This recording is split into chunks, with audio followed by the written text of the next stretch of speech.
U.S. stocks ended mixed on Wednesday as investors awaited the release of Nvidia's earnings that could determine near-term momentum for equities. The Dow and S&P 500 both eked out marginal gains, while the Nasdaq shed 0.3%.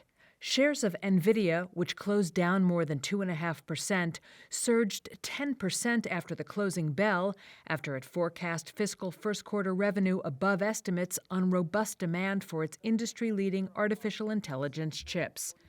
Nvidia shares have soared nearly 40% this year, making it the biggest gainer on the S&P 500 after a leap of almost 240% in 2023. Analysts had cautioned that its lofty valuation could make the stock vulnerable to a sharp pullback if the company delivered anything short of a blowout report.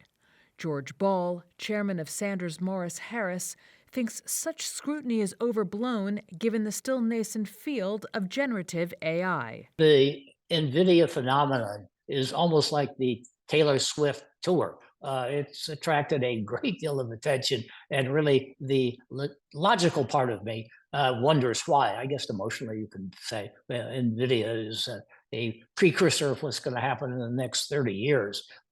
Right now, what it does in the next 30 or 130 minutes is something that the investor and the speculator are focusing on frenetically, and that's probably foolish.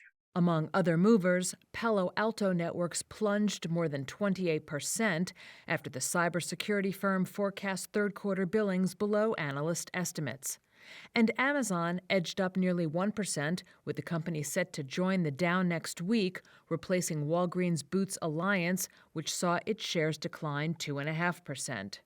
Meanwhile, minutes from the Federal Reserve's January meeting showed most policymakers were concerned about risks of cutting interest rates too soon, with broad uncertainty about how long borrowing costs should remain at their current level.